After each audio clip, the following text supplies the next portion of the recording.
నోటో ఇంకొక చెక్కో కోర్టులో వేసి వాళ్ళ ఆస్తుల్ని జప్తు చేస్తానని చెప్పి మానసికమైనటువంటి ఒత్తిడి చేస్తున్నటువంటి ఒక పెద్ద మనిషి కూడా ఇటీవల బయటకు వచ్చారు.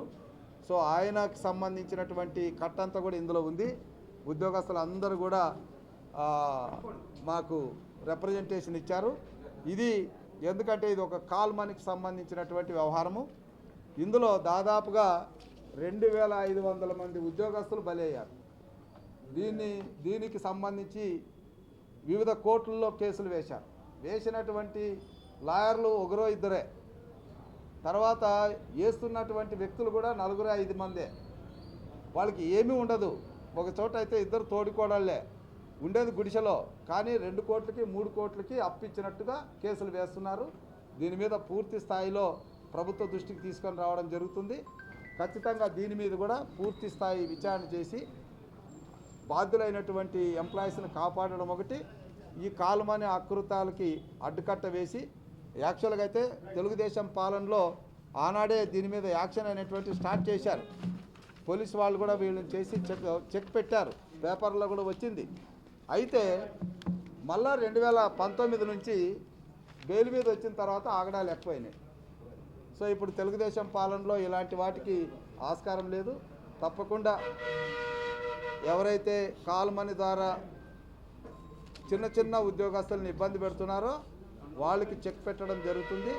తప్పకుండా దీని మీద పూర్తి స్థాయిలో పై స్థాయి దృష్టిలోకి తీసుకెళ్ళి పోలీసు వారి యొక్క సహకారంతో దీని మీద కఠినమైనటువంటి చర్యలు తీసుకొని చిరు ఉద్యోగులను కాపాడడం కూడా జరుగుతుంది.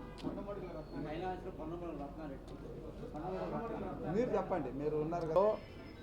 ఎందుకంటే ఇక్కడ రూరల్ మండలంలోనూ తర్వాత అర్బన్లోనూ నా 4th క్లాస్ ఎంప్లాయీస్, ముఖ్యంగా డ్రైవర్లు, అటెండర్లు, ఈ చిన్న ఉద్యోగస్తులకి అప్పులు ఇచ్చి ఒక 50,000 అప్పిచ్చి 4 చెక్కులు తీసుకొని 2-3 ప్రామిసరీ నోట్లో సంతకాలు పెట్టించుకొని సో వారికి ఉన్న అప్పులు తిరిగి గొండమొడుగు రత్నారెడ్డి సన్ ఆఫ్ వెంకటరెడ్డి, కొరిటిపాడు, మళ్ళా తర్వాత ముప్పళ్ళ నాగరాజారెడ్డి వైఫ్ ఆఫ్ వేణుబాబు, ముప్పళ్ళ నాగరాజ అమ్మాయి లేడీ, అమరావతి రోడ్డు. వీళ్ళు అంతా కలిసి ఇట్లా 5 మంది దాకా ఉన్నారు. పూర్తి స్థాయిలో మీకు అన్ని వివరాలు తర్వాత చెప్తాను. శ్రీకాంత్, ప్రతిపాడు నియోజకవర్గం, ప్రతిపాడు మండలం, ప్రతిపాడు విలేజ్ అండి. నేను ఆల్రెడీ పురుగు మందుల కంపెనీలో 16 సంవత్సరాల నుంచి పనిచేస్తున్నాను. కంపెనీ ద్వారా పరిచయమైనటువంటి తిరుమల ఎంటర్ప్రైజెస్ ఓనర్ గారు అన్నపరెడ్డి నాగిరెడ్డి గారు, గుమ్మస్తా గారు అయినటువంటి సూరా నాగరాజు గారు బాగా తెలుసు. నేను 16 సంవత్సరాలు అదే షాప్లో కంపెనీ కింద వర్క్ చేశానండి. నాకు ఆరోగ్యం సహకరించక కంపెనీలో జాబ్ చేసుకుంటూ నా కుటుంబ ఆదాయం అనేది వచ్చే జీతంతో సరిపోకుండా 10 సంవత్సరాల నుంచి కంటిన్యూ చేసుకుంటూనే ఉన్నానండి. తర్వాత నాకు ఉన్నటువంటి ఖాళీ స్థలం అమ్మి కొంత డబ్బును తీసుకొని తిరుమల ఎంటర్ప్రైజెస్ నాగిరెడ్డి గారికి, నాగరాజు గారి సమక్షంలో ఇచ్చానండి. వడ్డీ ఇస్తున్నారు ప్రతి సంవత్సరం, అందరు రైతులను గమనిస్తూనే ఉన్నాను. అదేవిధంగా ఇస్తున్నారు కదా అనే ఉద్దేశంతో నేను కూడా ఆరోగ్యం సహకరించక ఉండదాన్ని కొద్దిగా సేవింగ్ చేసుకుందాం అనే ఉద్దేశంతో ఇచ్చానండి. ఇచ్చిన తర్వాత ఏమంటే ప్రతి సంవత్సరం వడ్డీ ఇస్తున్నారు. తర్వాత 1-2 సంవత్సరాలు ఇచ్చిన తర్వాత వాళ్ళలో ఏ విధమైనటువంటి విభేదాలు ఉన్నాయో మేమైతే గమనించలేదండి. తర్వాత కొన్ని సంవత్సరాలకి ఈ విధంగా ఫ్రాడ్ చేశామని చెప్పేసి రకరకాల కారణాలతోటి డబ్బులు అడిగితే పంటలు పండలేదు, రైతుల దగ్గర నుంచి రావాల్సినవి ఉన్నాయి, రాగానే ఇస్తామని చెప్పారండి. ఈ విధంగా మమ్మల్ని మోసం చేసి ఇవాళ మాకు ఆరోగ్యం సరిగా లేదండి. మా ఇంట్లో పిల్లలకు చదువు నిమిత్తం దాచుకున్నటువంటి డబ్బులు పిల్లలను కూడా చదివించలేక చాలా ఇబ్బందులు పడుతున్నానండి. మీ అందరి దగ్గర నా యొక్క ఆరోగ్య విషయం సమస్య కానీ మా కుటుంబ సమస్య కానీ మీరందరూ దయించి వారి దగ్గర నుంచి డబ్బులు ఇప్పించి మాకు సహకరించవలసిందిగా కోరుచున్నాము. 20 లక్షలు ఇచ్చామండి. వజ్రాల పద్మావతి, పద్మలయపాలెం. మా భర్త గారి పేరు శివనాగిరెడ్డి. శివారెడ్డి అంటారు.